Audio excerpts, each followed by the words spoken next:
is the mind to be made quiet? You understand? That's natural, normal question. That's a wrong question. And in that you are caught. शांति एक ऐसा शब्द जिसकी तलाश में हम सब भटक रहे हैं। अनेकों उपाय, अनेकों तरीके अपनाकर हम थक चुके हैं, फिर भी हमारा दिमाग कभी शांत नहीं हो पाता। हर वक्त तरह तरह के सोच विचार में उलझे होते हैं जो हमें बेचैन करता है। तो फिर इस बेचैनी से हमें मुक्ति कैसे मिले, हमें शांति कैसे मिले? आज के इस वीडियो में हम इसी का समाधान ढूंढने की कोशिश करते हैं through a talk by Jiddu Krishnamurti, one of the great spiritual leader of our country. Then after I'm going to conclude this with a commentary of my own. How is the mind to be made quiet? You understand? That's the next natural, normal question. That's a wrong question. And in that you are caught. When you ask that question, there are all the gurus, the teachers, the students, the professionals that says, I will teach you how to be quiet. Right? You're following all this? So they have a system. As I said, we are going to tear all this to pieces to find out. You may belong to all of them. Probably you do. You've got your own system of meditation or system of this or that. And we're going to look into all that. System implies a goal, an end, and a means to that end. Doesn't it?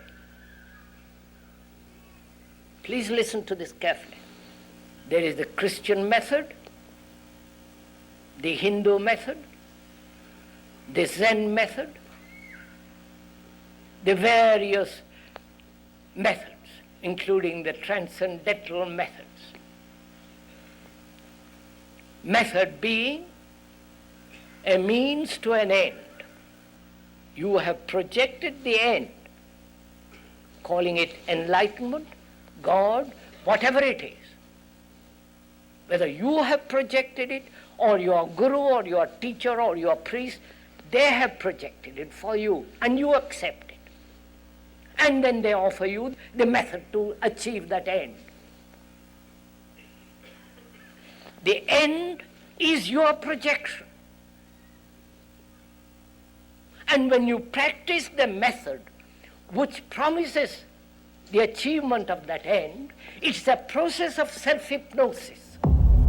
Krishnamurthy कहते हैं कि ये question कि हमारा दिमाग शांत कैसे हो, ये क्वेश्चन ही गलत है, क्योंकि अब आप इसका आंसर ढूंढोगे, और जब आप इसका आंसर ढूंढने निकलते हो तब आप पाते हो कि इस दुनिया में हजारों लाखों लोग हैं जो आपको शांति दिलवाने का क्लेम कर रहे हैं। कोई खुद को गुरु कहते हैं, कोई टीचर, कोई प्रीस्ट, और अनेकों प्रोफेशन बना रखे हैं। सब अपना अपना सिस्टम बनाए हुए हैं। कृष्णमूर्ति कहते हैं कि कोई भी सिस्टम को फंक्शन करने के लिए या रन करने के लिए 2 स्टेप प्रोसेस इन्वॉल्व होता है। फर्स्ट इज एंड गोल, वो मंजिल जो आप पाना चाहते हो, and second one is method और टेक्निक, जिन तरीकों को अपनाकर आप उस मंजिल तक पहुंच पाओगे। फिर कृष्णमूर्ति कहते हैं शांति की चाहत में आपने या फिर आपके गुरु या टीचर ने आपका गोल सेट कर दिया। अब चाहे उस गोल को आप इनलाइटनमेंट कहो, मोक्ष कहो, या फिर गॉड कहो, फिर आपको उस मंजिल तक पहुंचने का मेथड या तरीका बताया जाता है। कृष्णमूर्ति कहते हैं कि चाहे आप हिंदू हो, क्रिश्चियन हो, या किसी भी धर्म पंथ से हो, सबके अपने अपने मेथड है, सबके अपने अपने तरीके हैं। कोई ध्यान करने बोल रहा, कोई प्रार्थना करने बोल रहा, कोई पूजा करने बोल रहा। कृष्णमूर्ति कहते हैं कि जैसे ही आप किसी मेथड या किसी सिस्टम को अपनाते हो, आप खुद को हिप्नोटाइज कर रहे हो। आपने अपनी आंखों पे पट्टी बांध ली। इसीलिए आप पाते हो कि महीनों सालों तक आपने अलग अलग मेथड टेक्निक का पालन किया, फिर भी आपकी अशांति, आपकी बेचैनी बरकरार है।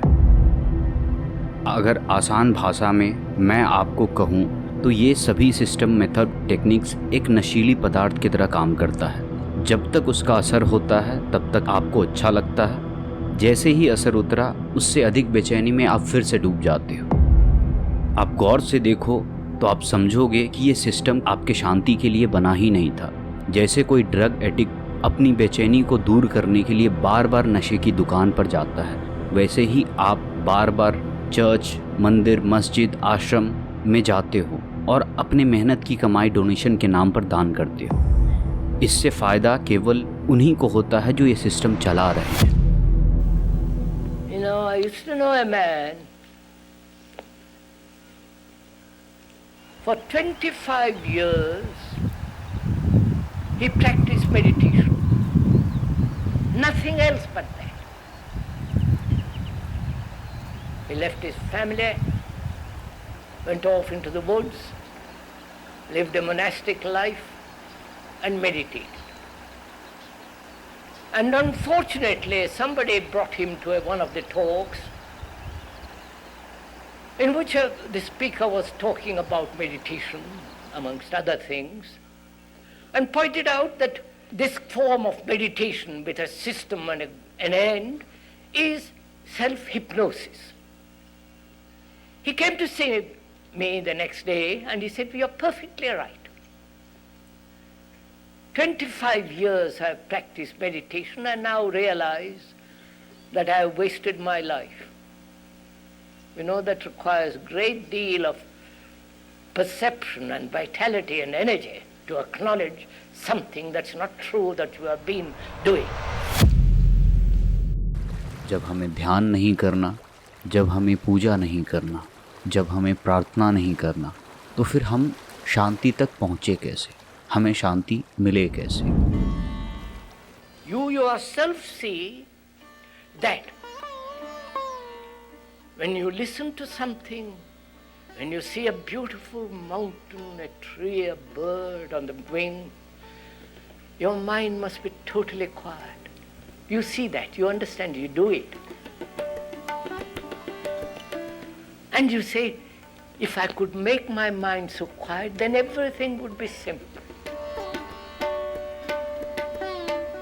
Then you ask, how is it to be made quiet?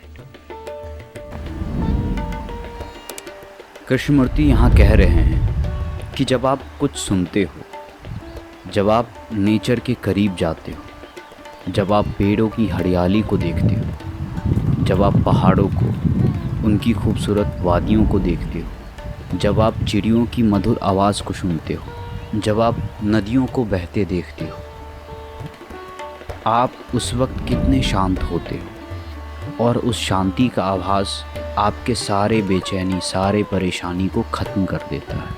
और तब आप कहते हो कि वाह, कि अगर ये शांति हमेशा बरकरार रहे तो जीवन कितना सरल होगा।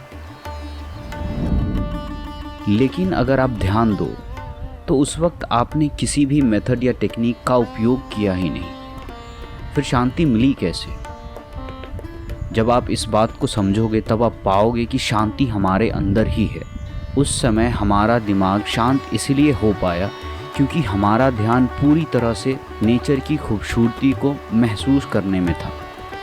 उस वक्त कोई और सोच विचार था ही नहीं, और जब सोच विचार नहीं तब बेचैनी नहीं, और जब बेचैनी नहीं तब अशांति भी नहीं, और जब अशांति नहीं तब हम अपने असल स्वरूप में होते हैं। और हमारा असल स्वरूप शांतिपूर्ण और आनंदपूर्ण है।